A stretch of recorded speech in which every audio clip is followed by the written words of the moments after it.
Hi there, welcome once again. In this video tutorial, I'll show you how to set your Chrome browser as a default browser on Windows 11.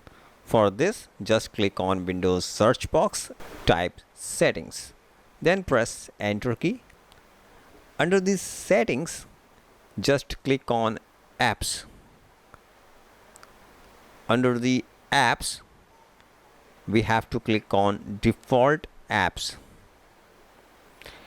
Here you can see an option which is set default for applications.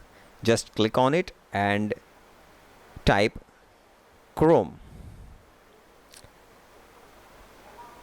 and set as a default. Just click on set default option.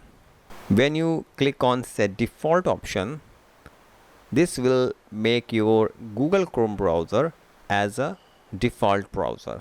If you want to open your PDF file in default Chrome browser, you have to do some settings like this tutorial, set as a default, and your PDF file is also open in the Google Chrome browser. I hope this video helped you. Thanks for watching.